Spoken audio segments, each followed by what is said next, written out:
નમસ્કાર મિત્રો, સ્વાગત છે તમારું આપણી આ યુટ્યુબ ચેનલમાં જેનું નામ છે ગુજરાતી જીકેની જમાવટ. મિત્રો, ઘણા લાંબા સમયથી કેન્દ્ર સરકારના 50 લાખ કરતાં વધારે કર્મચારીઓ સાથે જ વિવિધ રાજ્ય સરકારના કર્મચારીઓ કે જેઓ 7મા પગાર પંચ અંતર્ગત અત્યારે હાલ મિત્રો સેવાઓમાં કાર્યરત છે કેન્દ્ર સરકાર અને રાજ્ય સરકારોની, તેઓ ઘણા લાંબા સમયથી મિત્રો 8મા પગાર પંચને લઈને રાહ જોઈ રહ્યા છે. કેન્દ્ર સરકાર દ્વારા બજેટમાં આની જાહેરાત થવાની હતી, પરંતુ ક્યાંક ને ક્યાંક બજેટમાં સરકારે આ કર્મચારીઓને નિરાશ કર્યા અને 8મા પગાર પંચની કોઈ જાહેરાત કરી નથી. પરંતુ ગત 24 ઓગસ્ટના રોજ પ્રધાનમંત્રી નિવાસસ્થાને માનનીય વડાપ્રધાન શ્રી નરેન્દ્રભાઈ મોદીની અધ્યક્ષતામાં કેબિનેટની જે બેઠક મળી હતી, તેમાં જે ઓપીએસનો મુદ્દો છે તેને મિત્રો ઉકેલી દેવામાં આવ્યો છે અને સરકારે ઓપીએસનો જે છે તે ઉડાડી અને સરકારી કર્મચારીઓ માટે એનપીએસના વિકલ્પ રૂપે યુનિફાઈડ પેન્શન સ્કીમને મંજૂરી આપી દીધી છે. આમ સરકારી કર્મચારીઓને હવે 1 એપ્રિલ 2025થી યુનિફાઈડ પેન્શન સ્કીમ એટલે કે યુપીએસનો લાભ મળવાપાત્ર થશે. મિત્રો, એનપીએસ અને યુપીએસમાં કર્મચારીએ જોડાવું કે શેમાં જોડાવું છે બંનેમાંથી તેનો વિકલ્પ કર્મચારીએ પોતે પસંદ કરવાનો રહેશે. આ તમામ અટકળો વચ્ચે મિત્રો 8મા પગાર પંચમાં યુનિફાઈડ પેન્શન સ્કીમ હેઠળ કેન્દ્રીય કર્મચારી સરકારી કર્મચારીઓ માટે પણ પગાર પેન્શન ડીએની ગણતરીમાં જે છે તે વધારો થશે અને 8મું પગાર પંચ લાગુ થતાં યુપીએસમાં પણ જે છે તે પેન્શન મિત્રો વધવાનું છે. મિત્રો, આજના વિડીયોમાં વિગતવાર વાત કરીએ કે 8મું પગાર પંચને લઈને સરકાર શું વિચારણા કરી રહી છે, ક્યાં સુધીમાં લાગુ થશે 8મું પગાર પંચ, 8મા પગાર પંચનું ગઠન ક્યારે થશે અને કેટલો વધશે મિત્રો 8મા પગાર પંચમાં વિવિધ ગ્રેડ વાઇઝ પગાર. તમામ માહિતી સાથે આજના વિડીયોમાં ઉપલબ્ધ છે, તો વિડીયોના અંત સુધી બન્યા રહો. જો ચેનલમાં તમે નવા હોય તો અમારી ચેનલને તમે સબસ્ક્રાઇબ કરી બાજુમાં રહેલું બેલ આઇકોન દબાવી ઓલ નોટિફિકેશન ઓન કરી લો, જેથી કરીને ચેનલ પર મૂકવામાં આવતા ભરતીઓના નોટિફિકેશન, ભરતીઓના પરિણામ, જીકેના વિડીયોઝ, સરકારી કર્મચારી પેન્શનર્સ યોજનાઓને લગતા પરિપત્રો તમને સરળતાથી ચેનલના માધ્યમથી ઉપલબ્ધ થઈ જાય.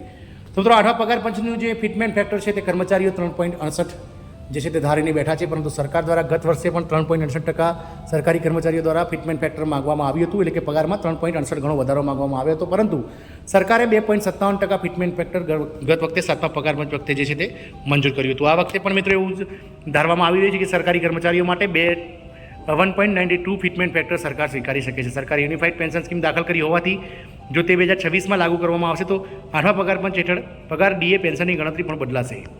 કેન્દ્ર સરકારના કર્મચારીઓ નવી પેન્શન સિસ્ટમ એનપીએસથી ખુશ ન થતા લાંબા સમયથી પડતર માંગણી પછી સરકારે એનપીએસ અને જૂની પેન્શન યોજના બંનેની સુવિધાઓને સંયુક્ત કરી અને યુનિફાઈડ પેન્શન સ્કીમ શરૂ કરી હતી.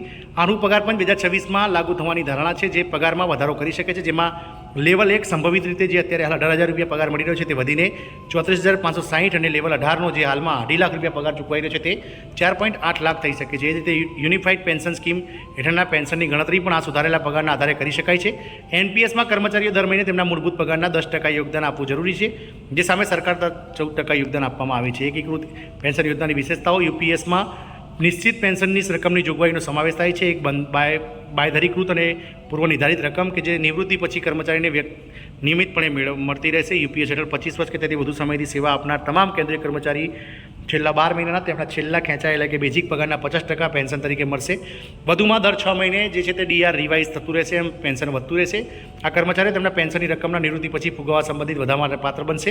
ઓછામાં ઓછા 10 વર્ષ સેવા આપનારાઓને માટે લઘુત્તમ પેન્શન 10,000 રૂપિયા નક્કી કરવામાં આવી છે. 8મું પગાર પંચની ગણતરીની વાત કરીએ તો મીડિયા રિપોર્ટ્સ અનુસાર 8મા પગાર પંચનું પે મેટ્રિક્સ જે છે તેમાં મિત્રો 1.92 ફિટમેન્ટ ફેક્ટરનો ઉપયોગ કરીને તૈયાર કરવામાં આવે તેવી શક્યતા છે. આ ફિટમેન્ટ ફેક્ટર સાથે 7મા પગાર પંચ મુજબ લેવલ 1 માટે પ્રવર્તમાન લઘુત્તમ જે પગાર ગ્રેડ પે 1800ના ગ્રેડ પે સાથે 18,000 રૂપિયા બેઝિક છે, તેમાં 8મા પગાર પંચના કમિશન હેઠળ જો નક્કી કરવામાં આવશે તો ભલામણો સ્વીકારવામાં આવશે. 1.92ની તો 34,560 રૂપિયા થઈ શકે છે પગાર. કેબિનેટ સેક્રેટરીના હોદ્દા માટે કેન્દ્રીય સરકાર દ્વારા નિર્ધારિત સર્વોચ્ચ પગાર લેવલ જે છે ધોરણ લેવલ 8, તેમાં મહત્તમ પગાર હાલમાં 2.5 લાખ રૂપિયા છે, જેમાં 1.92 ફિટમેન્ટ ફેક્ટર ઉમેરવામાં આવશે તો તેનો બેઝિક જે વધીને 4.8 લાખ રૂપિયા થઈ જશે. શું છે મિત્રો? મીડિયા રિપોર્ટ્સ અનુસાર 8મા પગાર પંચનું પેડ મેટ્રિક્સ 8 આપણે વાત કરી તે પ્રમાણે 1.92 ગણું જે સ્વીકારવામાં આવશે. યુપીએસ હેઠળ નિવૃત્તિ પહેલાંના 12 મહિનાના સરેરાશ માસિક પગારના 50% પેન્શન સેટ કરવામાં આવશે. 2004માં ભરતી કરાયેલ કર્મચારીઓની પ્રથમ બેચ 2029માં નિવૃત્ત થશે. જો 8મું પગાર પંચ ખરેખર જાન્યુઆરી 2026માં લાગુ કરવામાં આવે તો લઘુત્તમ પગાર રૂપિયા 34,560 થવાનો અંદાજ છે, જ્યારે મહત્તમ 4.8 લાખ સુધી પહોંચી શકે છે. કર્મચારીઓને જાન્યુઆરી 2029 સુધીમાં તેમના પગાર પંચના 5 ડીએ વધારો પણ પ્રાપ્ત થઈ શકે છે. દરેક પુનરાવર્તનમાં 4% વધારો ધારીએ તો ડીએમાં કુલ 2029 સુધીમાં 20% જેટલો ડીએ પણ મળવાપાત્ર થશે મિત્રો. તેથી પગાર 34,560ના પગાર પેટે 20% ડીએ ઉમેરીએ તો 6,912 રૂપિયા કર્મચારીને મળશે. આ પગારની રકમ ધરાવતી વ્યક્તિને 20,736 રૂપિયા પેન્શન મળી શકે છે, કારણ કે તે લેવલ 1ના લોકો માટે મૂળભૂત પગારના વત્તા ડીએના 50% તરીકે ગણવામાં આવે છે. 96,000 રૂપિયાના ડીએ સાથે 4.8 લાખનો મહત્તમ પગાર ધરાવતી વ્યક્તિ માટે લેવલ 18માં રહેલા લોકો માટે પેન્શન 2,88,000 રૂપિયા હોઈ શકે છે.